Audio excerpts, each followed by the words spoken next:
Hey guys, it's Juliette with the Evolution of Confidence podcast. Thank you for joining. Today we're going to be talking specifically about a topic that's been on my mind a lot, and it's the fact that women speaking about finances is so taboo. Even though we have come a long way, I still feel like, the comparison to when a man posts about finances, investing, money, anything like that, it's seen as something to be praised, something to be celebrated. If they post their private jet, if they post their nice car, it's like, yeah, bro, do your thing, go. Everybody loves that. But I find when a woman posts it, it's seen as very taboo. It's seen as very, impolite to talk about. It's tacky, and everybody has something negative to say about it. When in reality, in order for women to really gain equality that we're looking for, we have to be financially literate. And the way to do that is to talk about money. It's really important to be in the know of what you should be investing in, where you should be putting your money. There's so much marketing in society to women that's all about buying designer handbags, buying, a nice watch, nice hair, nice nails, all of these things. But when it comes to actually saving, investing, and utilizing your money in a way that's going to set you up for financial freedom and set you up for financial stability, it's very hard to come across. Of course, there's creators out in the space that talk about this, but what I've found is that the amount of women that I know personally that either are the breadwinners or make the same amount as their husbands, or they split the bill all the time, they don't have a joint account, all of those kind of things are very, very common, and it's not well represented because not a lot of people, again, feel comfortable posting about those things or talking about those things because we've been told that it's impolite and it's not ladylike to speak about money. So let's kind of get into ways that we can break the mold and get more comfortable talking about it, because again, the more we discuss it and the more women that come out and say, hey, I actually am the breadwinner, hey, I actually do, bring home the bacon and am a mom and do this and that. It's just inspiring to see. And I can't tell you how many women I've been inspired by that have lived that lifestyle that would never ever post about it on social media, but just between us, I know that they make more money than their counterpart and it's not a big deal. But to everybody, it seems like women that bring home the bacon and bring home money are like unicorns. When I post that, people are like, wow, I can't believe, they can't even believe that I pay my own way, when in reality, there's so many women that do and have for several decades. So let's get into how we can get more comfortable talking about this subject. Now, I want to start off by saying that every woman and man's goals are completely different for their lives. This is not to say that every woman should be the breadwinner, that every woman should pay their own way and be 50-50. This is kind of just giving a voice to the people that do that already, and hopefully this will resonate with you, and then people that have that as a goal, because I know that growing up, all I really wanted was to be independent and pay for my own things, get a job as soon as I could. When I was 15, I was like, I'm going to work for Publix and bag groceries. I could not wait to get a job and pay for my own things so that no one could hold control over me and say, oh, well, I pay for this. Oh, well, I pay for that. It was no, I pay for my own stuff. We're on an even playing field, if that makes sense. That was just my personal goal, and I've always had that mindset. My husband now, he does very well. In theory, he could support both of us, but that's not the lifestyle that I was looking for, and it's never the lifestyle that I expected. When I met him, I had no idea how much he made. I didn't know until 3 years in, because, for me, it's what are my goals and how am I going to make the money that I want to make? Honestly, when I found out how much he made, I was like, okay, I got to make that or more, just because I'm competitive. But anyway, the point is, it works differently for everyone. A lot of men do want to provide, and that's what they grew up, knowing and believing and thinking, okay, I have this responsibility to provide. And as women, we have to look at that side too, because we can't always be the victim. We can't always be, of course we've gone through a lot. Of course there's a long way to go for us to be seen as equals. And there are a lot of days where I get very frustrated with the feedback that I get. Just the fact that people don't believe that you could accomplish these things on your own. It just makes you think, like, how ignorant can these people be that they don't really believe that a woman's brain is just as capable as a man's brain, that a woman's body is just as capable to do work as a man is. But the more our voices are heard, the more people stand up and say, hey, this is an even playing field. We can both make it. But also understand, like, men do have that pressure of automatically feeling like, okay, I have to be the provider. This is my role. And, it's on my shoulders. I've always kind of thought about that, where I'm like, that has to be a lot of pressure to just be like, okay, I have to financially support a wife and kids, however many kids that we have, and it's on me, and whatever my wife brings in is going to be like extra for her. And that kind of brings me to the mentality that I've heard a lot, which is like, his money is my money and my money is my money. And again, I'm never going to judge somebody else's way of life and way of splitting their income and all of that stuff, but we have to see the other side too. We cannot just have everything and keep everything to ourselves and be like, selfish. You got to think of the other side and say, okay, well, if I'm going to contribute financially, what things do I not have to do, honestly? Like, I was listening to a podcast one time from the Skinny Confidential. Sorry, I'm getting over being sick. But it really resonated with me because I put so much pressure on myself, like, because I didn't really know how to cook. I knew how to clean, but I didn't love cleaning. Like, I'm just not a Susie homemaker. I'm not going to be, like, making scrapbooks. I'm not going to be framing pictures all over the house. Like, that's not me. So that I struggled with that for a while because I just didn't feel like I was upholding what was expected of me. When I listened to the Skinny Confidential, actually, they were talking about cooking, and she's like, I don't cook because I don't have to. Like, I work, and that's enough. Like, I can pay for, food if I want to and go to a restaurant or whatever, but I'm not putting the pressure on myself to cook and work and do all these other things. And that was so relieving for me to hear another woman say that, because I was like, damn, like, that's true. Like, I work my ass off. Why do I have to cook also? Why do I have to, like, have a hot meal ready for my husband after I've worked a full day just like him? So it's give and take. Obviously, it's going to be different for every relationship. But just understand that it is up to you. You do create your life, and you have the ability to put your foot down and say, hey, I know that society expects me to cook and clean and be the housewife and be the stay-at-home mom, but that's not what I want to do.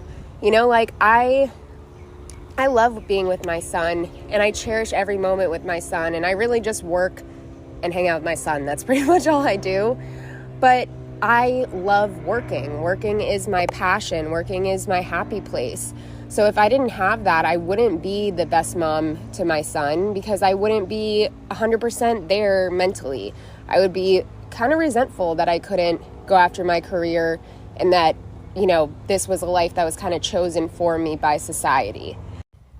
Okay, so we know that the problem is that financial literacy for women, it's just not promoted that much, and it's kind of a newer, not concept, but, it's not talked about enough, in my opinion. So I'm going to give you guys some tangible tips that I've used to create financial literacy in my life, to save, and to prepare for my own future, whether it's, with somebody or not. That's always the goal, is for me, is to just know that I can live on my own if I had to, that I don't have to stay in a relationship because of finances.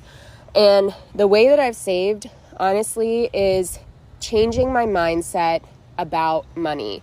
I remember one time I was talking to a friend, and she's like, I just love to work and then see that money like rise in my account.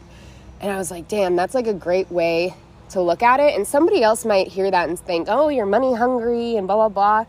But you're changing your mindset from saving is negative and I need retail therapy in order to feel good, to I feel good when I see my account rising and I feel more stable, I have less anxiety, and I know that on a rainy day I could pay for something because I didn't blow it on a Gucci purse.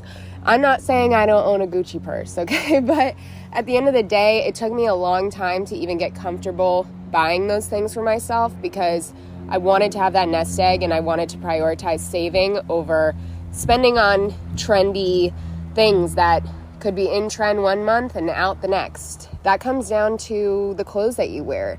You know, if you're really, really on with the trends, and I know there's fast fashion and there's cheaper options, but at the end of the day, like, if you're following the trends with everything and you're buying new clothes for every season and all this stuff, that's money that's just flying out of your pocket. It's flying out of your pocket, and you're not saving a big portion of that and then spending. It's going to give you, buyer's remorse. It's going to give you anxiety. So the way that I really kept track of spending when I needed to budget was through helpful apps. And there's free apps that you can use. I don't know if they still have this app, but I use the app Clarity Money and the Daily Budget. So Clarity Money, you can often find this through your banking app. That's what I use now, where it tracks it to track your spending. Sometimes it's fun to not look at what you're spending because you want to be in denial.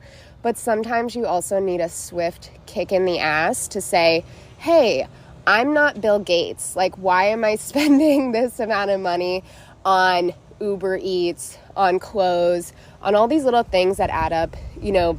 It's not just the one coffee that you have, but you're getting a coffee, you're getting a croissant, you're getting a smoothie, you're getting this and that throughout the day, and not really thinking about what you're spending money on. You're like, oh, I don't spend money on extra things. I don't have a Gucci purse. I don't have these designer things. But when you actually sit there and look at your spending tracked through an app where it's like, this is data and that doesn't lie, you definitely get a reality check.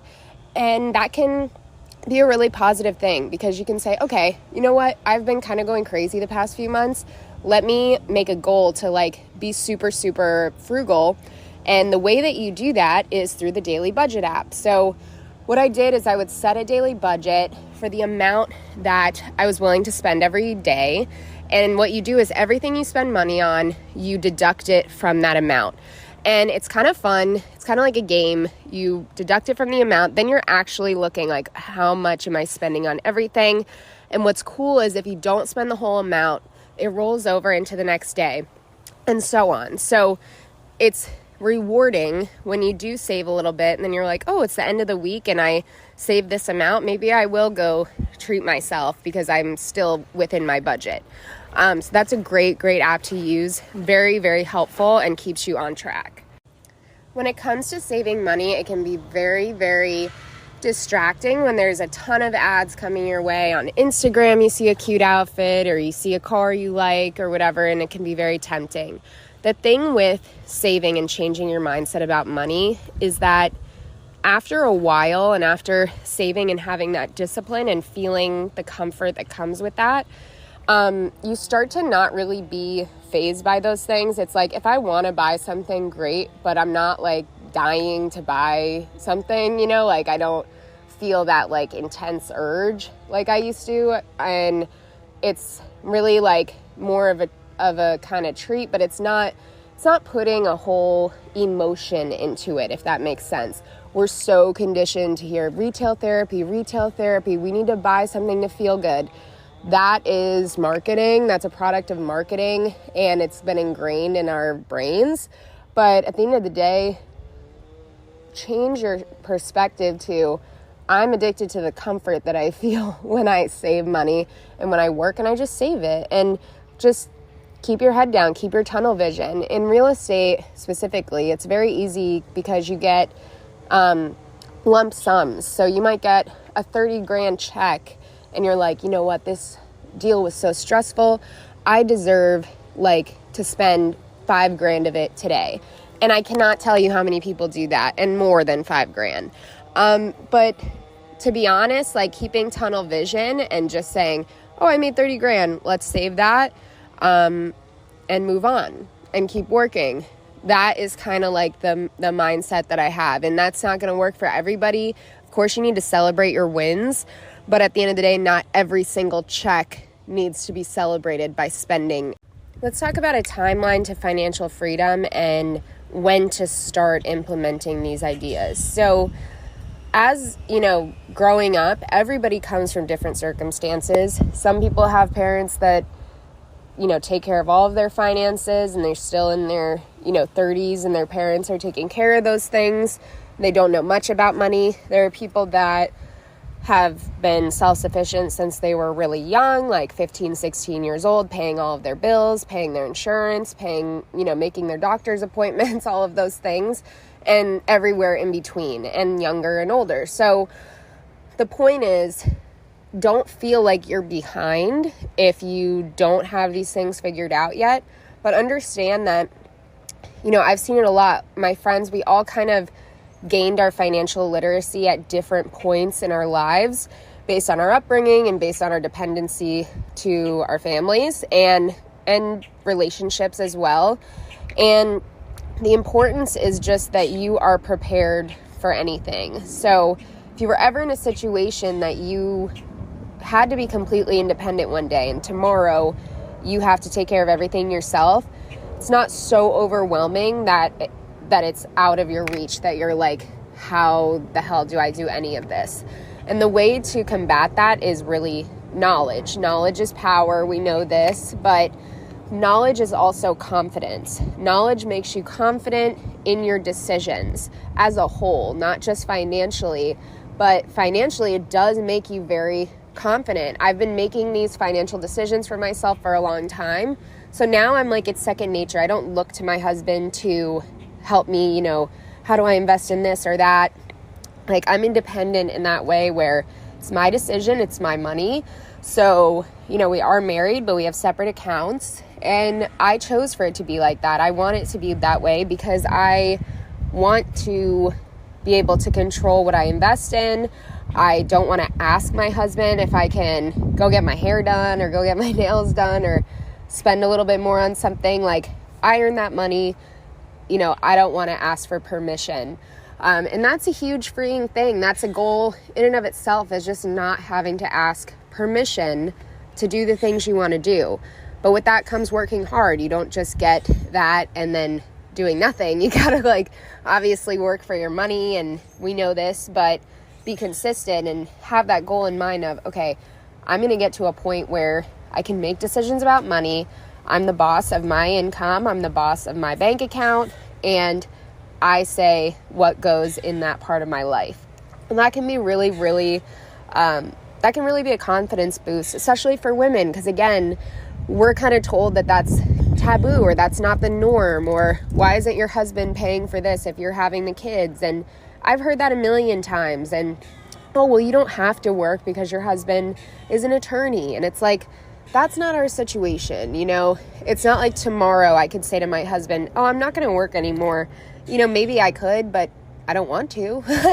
I like to work. And it's almost kind of insulting when people say that, because it's like, oh, whether I make income or not, it doesn't really make a difference. And that's not the case. So just understand that people are still coming to terms with these ideas. So people are not going to understand, for the most part, why you're doing things the way you're doing them. If you are completely financial, I'm getting over a cold, so I keep coughing during this episode, but some people might, again, see it as taboo, see it as not the way that they would do things, so they might judge you on that. At the end of the day, as long as you're not judging other people for their decisions, I'm never going to look at a woman that is a stay-at-home mom and doesn't work and has lived off her husband's income for her whole life with anything other than respect, because that's her decision, that's her situation, and that's the way that she probably wants to live her life. And with her husband too, that's their business. That's not my business. But my business is, I feel like I have a duty to share this information, because being financially independent has given me so much confidence in my life.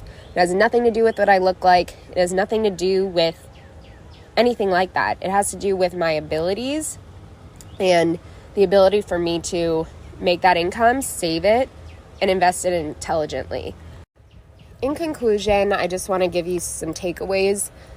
My advice is to sit down with yourself, get out a notebook, and write down what you want for your life, what you want it to look like, what you want it to look like financially, what you want it to look like spiritually, what you want it to look like with your relationship, and focus on those things that you really want, because again, you create your life. You create the trajectory of your life. It's going to be hard. It's going to be difficult sometimes. You're going to want to say, hey, this is not the easy way. I should just take the easy way out. And if you want to, do that. But at the end of the day, we have so much power within ourselves that we don't even realize until we write those things down, until we get really clear with our goals and what we want. And then you can legitimately do anything. I truly, truly believe that. I believe that in all of you. And I encourage you to move forward today. Think about your financial future. Think about what's going to make you happy, content, comfortable, and live a really beautiful, fruitful life. Have a great day. Love you guys. Thank you for listening. And follow me on Instagram, TikTok, and YouTube at Juliette. Bye.